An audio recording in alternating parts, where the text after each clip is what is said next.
जय हिंद। स्वागत है आप सभी का आपके अपने YouTube channel mission top science classes में। दोस्तों, हम आज बीपीएससी टीआरई 4.0 का एक सेशन और आगे की ओर बढ़ाते हैं।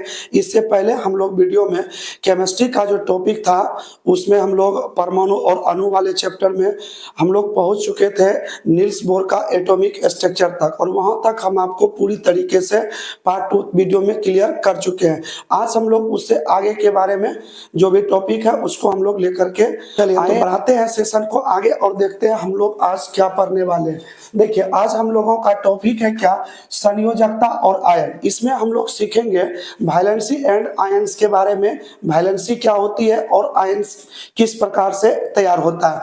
देखिए, इससे पहले वाले वीडियो में जो हम आपको नील्स बोर का एटॉमिक स्ट्रक्चर पढ़ाए थे, तो नील्स बोर के बारे में थोड़ा सा हम लोग रिवीजन कर लेते हैं। देखिए, इसमें हम लोग यह बात जाने थे कि नील्स बोर का कहना था कि किसी भी ऑर्बिट में मैक्सिमम नंबर ऑफ इलेक्ट्रॉन जो होते हैं, ये नंबर ऑफ इलेक्ट्रॉन इसकी संख्या क्या होती है, तो 2n² होती है। इस प्रकार पहले ऑर्बिट में देखे थे 2 इलेक्ट्रॉन था, दूसरे एल में जो था वो 8 था, तीसरे एम में कितने इलेक्ट्रॉन 18 और चौथे एन में क्या थे, तो 32 इलेक्ट्रॉन थे। इस प्रकार चारों कक्षा में पहले में देखा गया 2, दूसरे में 8, तीसरे में 18 और चौथे में क्या था 32। इस तरह से हम लोग एक और नियम पढ़े थे जिसको हम लोग अष्टक नियम कहते थे। अष्टक का नियम क्या कहता है कि बाहरी कक्षा में किसी भी एलिमेंट्स का जब हम इलेक्ट्रॉनिक कॉन्फ़िगरेशन लिखा तो उसके बाहरी कक्षा में इलेक्ट्रॉन जो होंगे वो 8। ये इनका क्या है, तो अधिकतम वैल्यू है, मैक्सिमम वैल्यू, जो कि 8 से ज्यादा बाहरी ऑर्बिट में नहीं रह सकता है। ठीक है, तो यानी इन बातों को भी ध्यान में रखना है कि जब हम किसी भी एलिमेंट्स का इलेक्ट्रॉनिक कॉन्फ़िगरेशन लिखा तो उसके बाहरी सेल में 8 से ज्यादा इलेक्ट्रॉन नहीं होनी चाहिए। ठीक है, तो हम लोग फॉर एग्जांपल देख लेते हैं। जैसे हम लोग बात करें पोटेशियम के 90, इसके बारे में बात करें तो पहले ऑर्बिट में क्या है, तो 2, दूसरे में क्या है 8। यदि हम इन 18 में से यहां अगर 9 रख देते हैं तो ये हमारा गलत हो जाएगा, क्योंकि नियम कहता है कि अधिकतम कितने इलेक्ट्रॉन होने चाहिए, तो 8। इसलिए इसमें से हम कितना लेंगे 8, और अब चौथे कक्षा से हमें क्या ले लेना है, तो 1 इलेक्ट्रॉन ले लेना है। तो इस प्रकार से देखा तो इसके पहले कक्षा में 1 इलेक्ट्रॉन है, दूसरे में 8, तीसरा में भी क्या है 8 है, जबकि चौथे ऑर्बिट में कितने इलेक्ट्रॉन है, तो 1 इलेक्ट्रॉन है। इसका स्ट्रक्चर बना करके देखा तो ये पहला ऑर्बिट है, ये दूसरा, ये तीसरा और ये हो गया चौथा। तो पहले ऑर्बिट में कितने इलेक्ट्रॉन है, तो पहले ऑर्बिट में देखिए 2 इलेक्ट्रॉन है, तो इसमें 2 इलेक्ट्रॉन भरेंगे। दूसरे में क्या है, तो 8। पहले एक एक करके सभी जगह भरना है, उसके बाद जब बच जाए तो उसे हम लोग पेयर बना देते हैं। तो इस प्रकार दूसरे में भी 8 हो गया, और तीसरे में भी कितने इलेक्ट्रॉन है, तो 8 इलेक्ट्रॉन है। इसे भी इस प्रकार से हम लोग 8 इलेक्ट्रॉन को फुलफिल कर देंगे। और जो सबसे बाहरी कक्षा है उसमें कितने इलेक्ट्रॉन है, तो केवल 1 इलेक्ट्रॉन है। तो देखिए, जो बाहरी कक्षा होते हैं ना उसे हम लोग कहते हैं संयोजी कोष। क्या बोलते हैं, तो संयोजी कोष कहते हैं। इसे अंग्रेजी में हम लोग वैलेंस सेल के नाम से जानते हैं, वैलेंस सेल बोलते हैं इसे। और इसमें जो इलेक्ट्रॉन होते हैं, संयोजी कोष में जो इलेक्ट्रॉन होते हैं, इस इलेक्ट्रॉन को क्या बोलते हैं, तो संयोजी इलेक्ट्रॉन कहते हैं। और इसमें देखा जाए तो संयोजी इलेक्ट्रॉन कितने हैं, संयोजी कोष में पाए जाने वाले इलेक्ट्रॉन को ही संयोजी इलेक्ट्रॉन कहते हैं, जो कि कितना है, तो 1 है। तो इस प्रकार संयोजी इलेक्ट्रॉन की संख्या क्या है, 1। तो आप लोग यहां से एक फार्मूला याद रखिएगा, वैलेंसी यानी संयोजकता बराबर होता है क्या, तो संयोजी इलेक्ट्रॉन की संख्या। संयोजी इलेक्ट्रॉन की क्या होती है, तो संख्या जो होती है ना वही क्या बताती है, तो संयोजकता अर्थात वैलेंसी को बताती है। चलिए हम लोग और एक एग्जांपल लेते हैं। इसमें हम लोग देखेंगे एक एग्जांपल और लेकर के कि यहाँ हम लोग देख रहे हैं कि इसका जो है संयोजी इलेक्ट्रॉन कितना आया है, 1। तो जब संयोजी इलेक्ट्रॉन 1 है तो पोटेशियम का वैलेंसी यानी संयोजकता भी क्या मिलेगा, 1 मिलेगा। एक और एलिमेंट एलिमेंट्स लेते हैं जैसे ऑक्सीजन, इसका एटॉमिक नंबर क्या होता है, तो 8 होता है। तो इसको हम लोग इलेक्ट्रॉनिक कॉन्फ़िगरेशन लिखेंगे तो 2 और क्या मिलेगा, तो 6। इस प्रकार अगर हम लोग इसमें ऑर्बिट देखा तो ये पहला है और ये क्या है, तो दूसरा, यानी ऑक्सीजन में कितने कक्षा बनेंगे, तो 2 बनेंगे। तो देखा जाए इसमें तो यहां पर जो है आप ये देख रहे हो कि पहले ऑर्बिट में कितने इलेक्ट्रॉन है, तो 2 इलेक्ट्रॉन, दूसरे में क्या है, तो 6।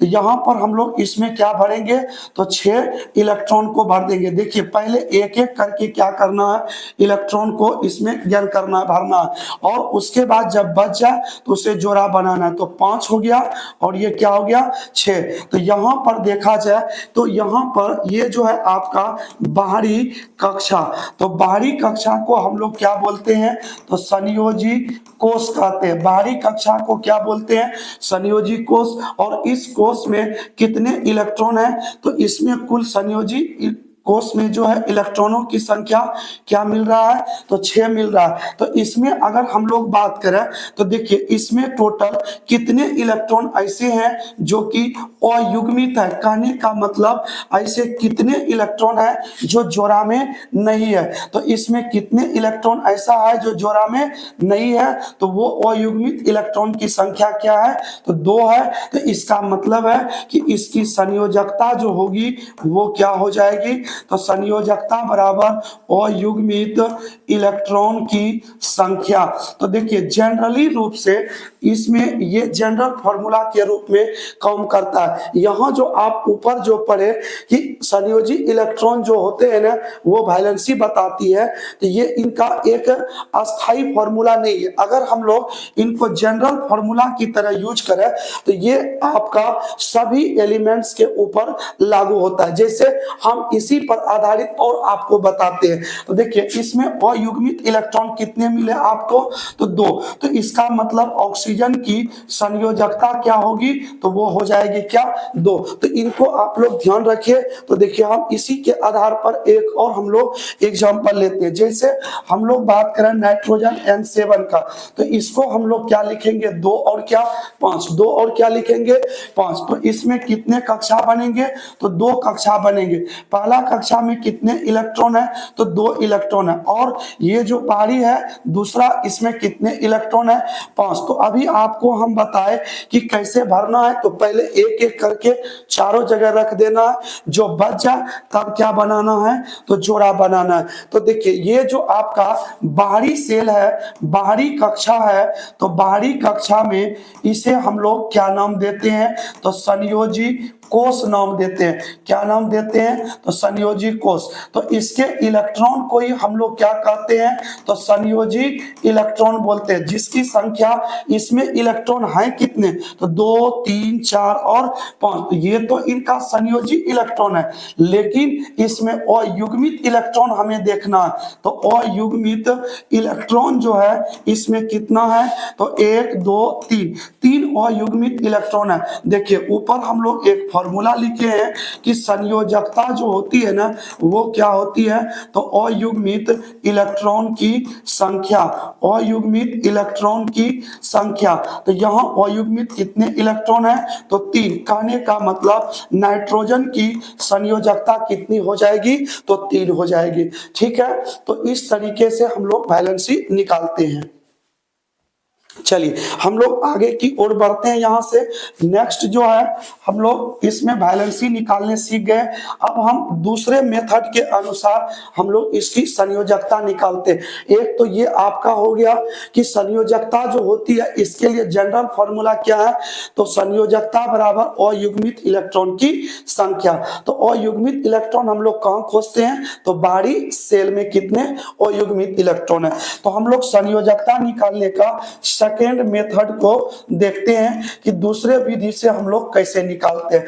देखिए आप लोग पहले ही पढ़ चुके हैं कि एलिमेंट्स जो होता है ना वो मुख्य रूप से हमें 2 रूप में मिलता है। एक क्या होता है, धातु, और दूसरा क्या होता है, अधातु। अगर हम लोग धातु की बात करें तो धातु जो होते हैं ना ये इसके बाहरी कक्षा में इलेक्ट्रॉन, बाहरी कक्षा में इलेक्ट्रॉन जो होते हैं ना इसकी संख्या प्रायः 1 2 और क्या होते हैं 3, क्या होते हैं 1 2 और क्या 3। तो ये धातु के इलेक्ट्रॉनिक विन्यास निकालने के बाद बाहरी ऑर्बिट में आता है। तो अधातु की बात करें तो शेष आपका 4 5 6 7 एवं क्या 8, ये सभी जो है अधातु के बाहरी सेल का इलेक्ट्रॉन है। तो इससे हमें दो चीज का पता चल जाएगा कि वो एलिमेंट्स जिसका हम लोग वैलेंसी निकाल रहे हैं वो मेटल है या नॉन मेटल है, इनके बारे में भी हम लोग सीख जाएंगे। तो देखिए अगर बाहरी ऑर्बिट में आपको 1 2 3 इलेक्ट्रॉन मिले तो उसे हम लोग मेटल बोलेंगे, और यदि बाहरी ऑर्बिट में ये सभी नंबर मिलता है तो इसे हम लोग क्या बोलेंगे, तो नॉन मेटल के नाम से जानेंगे। तो फॉर एग्जांपल की हम लोग बात करते हैं, जैसे कैल्शियम Ca20 की बात करें तो देखिए पहले ऑर्बिट से 2 आएगा, दूसरे से 8, तीसरे से भी क्या आएगा 8, और चौथे में क्या आ जाएगा तो 2। अगर हम लोग इसमें देखा तो बाहरी सेल में कितने इलेक्ट्रॉन है, तो 2 इलेक्ट्रॉन। तो देखिए इसका मतलब है कि बाहरी कक्षा में 2 इलेक्ट्रॉन किस ओर आ रहा है, तो मेटल की ओर आ रहा है। तो कहने का मतलब कैल्शियम क्या है, तो ये मेटल है। कैल्शियम क्या है, मेटल है। ठीक है, एक इसका एग्जांपल ले लें, जैसे हम लोग बात करें क्लोरीन Cl17 का, तो ये आपका हो जाएगा 2 8 और क्या मिल जाएगा 7। तो देखिए इसके बाहरी कक्षा में कितने इलेक्ट्रॉन है, तो 7। तो 7 कहां से मिल रहा है, तो अधातु की ओर अर्थात नॉन मेटल में मिल रहा है। ठीक है, तो इस तरीके से ये नॉन मेटल है। और हम लोग इसका दूसरा प्रॉपर्टी जो है मेटल के बारे में, तो ये तो आपका पहला पॉइंट हो गया। दूसरा देखिए धातु जो होते हैं ना, ये क्या करते हैं, इलेक्ट्रॉन का क्या करता है, तो ये त्याग करता है। क्या करता है, तो त्याग करता है और बनाता है धनायन। और क्या बनाता है, तो धनायन बनाता है। ठीक है, तो धनायन बनाता है। धातु क्या करते हैं, इलेक्ट्रॉन का त्याग करते हैं और बनाता क्या है, तो धनायन बनाता है। इस ओर की हम लोग बात करें तो अधातु जो होते हैं ना, ये इलेक्ट्रॉन को क्या करता है, तो ग्रहण करता है। इलेक्ट्रॉन को क्या करता है, ग्रहण करता है और ऋणायन में बदल जाता है। ठीक है, किसमें बदल जाता है, तो ऋणायन में बदल जाता है। तो देखिए इस तरीके से कोई एलिमेंट्स अगर इलेक्ट्रॉन को ग्रहण करता है तो वो ऋणायन में जाता है, और अगर वो त्याग करता है तो धनायन में। तो इलेक्ट्रॉन त्यागने का पावर किसके पास होता है, तो मेटल के पास, और इलेक्ट्रॉन ग्रहण करने की क्षमता किसमें है, तो वो धातु में। इस तरह का गुण देखने को मिलता है। चलिए हम लोग अब देखिए इसी के आधार पर हम लोग वैलेंसी भी निकाल लेंगे और उस पर कितना आयन होगा उनको भी हम लोग निकाल लेंगे। जैसे हम लोग एग्जांपल की बात करें तो देखिए यहाँ पर हम लोग ले लेते हैं किनका, तो हम लोग ले लेते हैं सोडियम Na11 का। ठीक है, तो हम लोग सोडियम की बात करें तो सोडियम में देखिए आपको क्या मिलेगा, तो सोडियम का अगर हम लोग लिखा तो 2 8 और क्या मिलेगा, तो 1। यहाँ पर देखिए कि इस सोडियम के बाहरी कक्षा में कितने इलेक्ट्रॉन मिल रहे हैं, 1। तो कहने का मतलब है कि ये सोडियम क्या है, तो ये मेटल है। और हम क्या पढ़ रहे हैं कि जो मेटल है वो इलेक्ट्रॉन का क्या करेगा, त्याग करेगा। तो अब देखिए कितने इलेक्ट्रॉन को त्याग करेगा इसके बारे में जानिए। देखिए कोई एलिमेंट्स तभी अस्थायी होता है जब उनके बाहरी सेल में 8 इलेक्ट्रॉन बचे। तो चाहे वो ग्रहण करके 8 लाए, चाहे वो त्याग करके लाए। तो अभी आपने ऊपर पढ़ा कि त्यागने की क्षमता धातु के पास है और ग्रहण करने की क्षमता अधातु के पास है। तो इसका मतलब है कि अगर वो मेटल है तो इलेक्ट्रॉन को त्याग करने के बाद उनके बाहरी सेल में 8 इलेक्ट्रॉन बचेंगे, और नॉन मेटल में क्या होगा कि वो इलेक्ट्रॉन को ग्रहण करके बाहरी सेल में 8 इलेक्ट्रॉन को बनाएंगे। तो यहां पर हम लोग देखा तो ये मेटल है तो ये इलेक्ट्रॉन का क्या करेगा, तो त्याग करेगा। तो देखिए बाहरी सेल में 8 पुराने के लिए ये अपने में से ये जो 1 इलेक्ट्रॉन है ना, इसको क्या कर देगा, तो त्याग कर देगा। तो देखिए जैसे ये त्याग करेगा तो इसके बाहरी सेल में कितने इलेक्ट्रॉन बचेंगे 8। तो ऐसे कंडीशन में अब सोडियम स्टेबल हो जाएगा, अस्थायी हो जाएगा। तो कितने इलेक्ट्रॉन का त्याग किया? तो 1 इलेक्ट्रॉन का त्याग किया। तो यहां पर जो हम लोग देख रहे हैं तो त्याग किया कितने इलेक्ट्रॉन का? तो 1 इलेक्ट्रॉन का त्याग किया। तो इसका मतलब जितने इलेक्ट्रॉन को त्याग किया या ग्रहण करता है वही उसकी क्या होती है? तो संयोजकता होती है। तो कहने का मतलब त्याग क्या? 1 इलेक्ट्रॉन। तो यहां संयोजकता क्या है? 1। तो मेटल के लिए हम लोग अगर संयोजकता को देखें, ठीक है, तो मेटल के लिए संयोजकता क्या है? तो वो है त्याग किए गए इलेक्ट्रॉन की संख्या, इलेक्ट्रॉन की संख्या, ठीक है। अगर वो मेटल है तो उसकी संयोजकता क्या होगा? तो त्याग किए गए इलेक्ट्रॉन की संयोजकता। जैसे सोडियम ने 1 इलेक्ट्रॉन त्याग किया तो इसकी संयोजकता क्या हो गई? 1। और यहीं पर ये भी बात जान लीजिए कि जितने इलेक्ट्रॉन का वो त्याग करता है उतना ही वो क्या बनाता है? आयन। तो कैसा आयन बनाएगा? तो धनायन बनाएगा। तो कितने इलेक्ट्रॉन का? तो 1 इलेक्ट्रॉन त्यागा है तो सोडियम क्या हो जाएगा? तो Na+ हो जाएगा। एक एग्जांपल हम लोग और लेते हैं, जैसे एक एग्जांपल हम लोग ले लेते हैं फास्फोरस P15 का। तो देखिए इसमें क्या मिलेगा? तो 2, 8 और क्या मिलेगा? 5। तो देखिए इसके बाहरी सेल में कितने इलेक्ट्रॉन है? तो 5। तो 5 है तो ये तो नॉन मेटल में जाएगा, और जो नॉन मेटल होते हैं वो इलेक्ट्रॉन को क्या करते हैं? ग्रहण करते हैं। तो देखिए ये ग्रहण करके 5 जो है ना, ये ग्रहण करके इस जगह कितने इलेक्ट्रॉन पुराएंगे? तो 8। बताइए अगर 5 इलेक्ट्रॉन है तो कितने इलेक्ट्रॉन को ये अपनी ओर लेगा? तो 3 इलेक्ट्रॉन को। तो इसका मतलब यहां पर इन्होंने ग्रहण कितना किया? तो 3 इलेक्ट्रॉन। तो यहां पर तब संयोजकता बराबर हम लोग क्या लिखेंगे? तो संयोजकता जो है तो ग्रहण किए गए इलेक्ट्रॉन की संख्या, ये क्या होगी? तो नॉन मेटल के लिए तो कितने इलेक्ट्रॉन ग्रहण किए? तो 3। तो इसकी वैलेंसी कितनी हो जाएगी? तो 3 हो जाएगी। तो देखिए अब ये वैलेंसी निकल गया। तो ये नॉन मेटल है तो नॉन मेटल प्राय क्या होते हैं? तो ऋण आयन होते हैं। तो कितने ऋण आयन देंगे? तो फास्फोरस पर 3 ऋण आयन देंगे। तो देखिए इस प्रकार से आयन चाहे पॉजिटिव हो उसको भी निकाल सकते हैं और वो निगेटिव हो तो उसे भी हम लोग निकाल सकते हैं। तो इस तरीके से हम लोग आयन और साथ साथ वैलेंसी दोनों भी निकाल सकते हैं। तो ये 2 मेथड है आपके पास। तो आपको जो भी सही लगे आप उस तरीके से एग्जाम में इसको बनाइए, ठीक है। तो आपको जो भी विधि इसमें पसंद है उस अनुसार से सोल्व करिएगा। चलिए हम लोग बढ़ते हैं नेक्स्ट टॉपिक की ओर। तो देखिए हम लोगों का नेक्स्ट टॉपिक क्या है? तो वो है मोल, ठीक है। इनके बारे में भी आप लोग समझ लीजिए। देखिए मोल क्या होता है? तो मोल जो है सबसे पहले हम लोग बात करें, देखिए पदार्थ का जो है टोटल इसमें जो था भौतिक राशि के रूप में बात करें तो भौतिक राशि जो था इसकी संख्या पहले कितनी थी? तो इसकी संख्या केवल क्या थी? 7। लेकिन एक 7वां जो भौतिक राशि था वो 7वां भौतिक राशि के रूप में कौन जुड़ करके आया?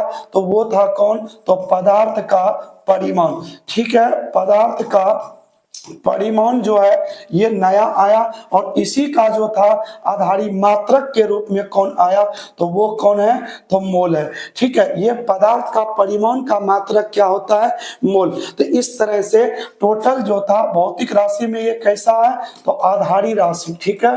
भौतिक में कैसा है? तो आधारी राशि है। तो यहां से भी प्रश्न पूछ सकता है कि 7वां जो है आपका आधारी राशि कौन है? तो वो है पदार्थ का परिमाण जिसका मात्रक क्या होता है? मोल। इनको आप अच्छी तरह समझने के लिए एक बातों का ध्यान रखिए। जैसे हमें अगर यदि बोला जाए कि बताइए कि 1 दर्जन में कितने वस्तुएं मिलेगी हमें, तो हम लोग बोलते हैं कि इसमें 12 पीस मिलेगा, ठीक है। 1 दर्जन में कितने पीस मिलेंगे? 12 पीस। तो उसी तरीके से यदि हमें बोला जाए कि 1 मोल में कितने वस्तु मिलेंगे तो इनको याद रखिएगा 6.023 इंटू 10⁻23, चाहे वो अणु हो सकता है या परमाणु हो सकता है या क्या हो सकता है, तो आयन हो सकता है। ठीक है, तो देखिए एक मोल में कितने होते हैं अणु, परमाणु या आयन, तो 6.023 इंटू 10⁻23, चाहे अणु बोला जाए या परमाणु या आयन। इसी को हम लोग बोलते हैं एवोगाड्रो नंबर। क्या बोलते हैं? एवोगाड्रो नंबर यानी संख्या। तो 6.023 इंटू 10⁻23 प्रति मोल। तो ये 2 पॉइंट है जिसको कि आप लोग याद रखिएगा अच्छी तरीके से, तो आपको न्यूमेरिकल्स बनाने में ये मदद करेगा। चलिए देखते हैं इसमें आगे क्या है।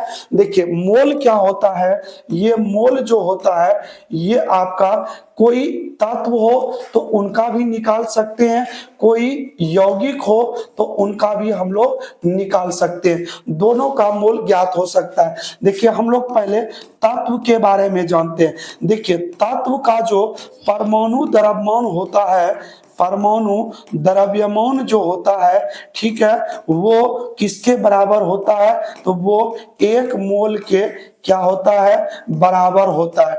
ठीक है, इनको याद रखिएगा। किसी तत्व का कोई भी एलिमेंट्स हो उसका परमाणु द्रव्यमान जो होगा वो कितने मोल के बराबर होगा, तो 1 मोल। जैसे फॉर एग्जांपल हम लोग बात करें कि सोडियम का जो होता है एटॉमिक मास जो होता है वो कितना होता है, 23 ग्राम। अगर हम लोग इस 23 ग्राम को देखा तो ये किसके बराबर होगा, तो 1 मोल के बराबर होगा। ठीक है, दूसरा एग्जांपल जैसे कैल्शियम Ca20 और इसकी द्रव्यमान संख्या, ठीक है, एटॉमिक मास कितने होते हैं, तो वो होता है 40 ग्राम। तो 40 ग्राम में कितने मोल होंगे, तो 1 मोल होंगे। ठीक है, बात क्लियर हो रहा होगा आप लोगों का कि इसमें जो भी एटॉमिक मास है वो कितने मोल के बराबर होंगे, 1 मोल के बराबर होंगे। इसी तरीके से यदि कोई अणु आ जाए, कोई अणु हो जाए यहाँ पर, तो अणु की हम लोग बात करें तो अणु ये किस में होगा, तो ये आपका ये सॉरी इसमें हम लोग यौगिक में बात करें तो यौगिक में देखें, तो यौगिक में बात करें तो यौगिक जैसे हम लोग बोला H2O, ठीक है, CaCO3, ये सभी क्या है, तो यौगिक है। तो यौगिक जो होते हैं ना, इसका आणविक द्रव्यमान ज्ञात होता है। क्या होता है, आणविक द्रव्यमान। और आणविक द्रव्यमान किसके बराबर होंगे, तो 1 मोल के बराबर होंगे। जैसे हम लोग इसी H2O का बात करते हैं, देखिए H2O का आणविक द्रव्यमान कितना होता है, तो 18 ग्राम होता है, जो कि कितने मोल के बराबर होंगे, तो 1 मोल के बराबर होंगे। उसी तरह CaCO3 का बात करें तो इसका आणविक द्रव्यमान कितना होता है, 100 ग्राम, जो कि कितने मोल के बराबर होंगे, तो 1 मोल के बराबर। तो आप लोग इनको अपने दिमाग में रखिए, अगर वो तत्व है तो उसका परमाणु द्रव्यमान 1 मोल के बराबर होगा, यदि कोई यौगिक है तो उसका आणविक द्रव्यमान 1 मोल के क्या होगा, बराबर होगा। ठीक है, तो इसी बेस पर हम लोग सवाल को सोल्व करते हैं। चलिए हम लोग देखते हैं पहला सवाल हम लोगों के बीच क्या है, तो देखिए लिखा है CaCO3 के 50 ग्राम में कितने मोल है। सवाल को ध्यान से पढ़िए, CaCO3 के 50 ग्राम में कितने मोल होंगे। तो सबसे पहले हमारे पास यौगिक के रूप में क्या है, तो वो यौगिक क्या है, तो CaCO3। तो इसका यदि हम लोग निकालेंगे यौगिक है तो वो क्या मिलेगा हमको, तो आणविक द्रव्यमान मिलेगा। तो कैल्शियम का कितना होता है, 40, कार्बन का क्या होता है, 12, एक ऑक्सीजन का क्या होता है, 16 है कितने संख्या में, तो 3।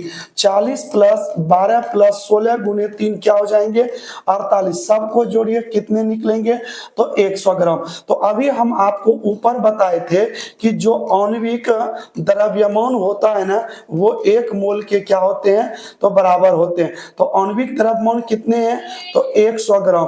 तो 100 ग्राम बराबर कितने मोल होंगे, तो 1 मोल। लेकिन हमें चाहिए कितने ग्राम में, तो 50 ग्राम में। तो पहले हम लोग 1 ग्राम में निकालना है, तो 1 बटे क्या मिलेगा, तो 100 मोल, और हमें कितना में चाहिए, तो 50 ग्राम में। तो इस 50 ग्राम को इससे क्या करेंगे, तो मल्टीप्लाई कर देंगे, तो ये कट के क्या हो जाएगा, 1/2 मोल निकल के आ जाएगा। तो देखिए इस तरीके से हमने पहले वाले टॉपिक के आधार पर इसमें मोलों की संख्या ज्ञात कर लिया। आइए हम लोग एक इसके बारे में देखते हैं। तो सवाल क्या है कि 400 ग्राम NaNO3 में मोलों की संख्या क्या है। तो यहाँ भी हमारे पास एक यौगिक ही है, तो यौगिक के रूप में कौन है, तो सोडियम नाइट्रेट NaNO3।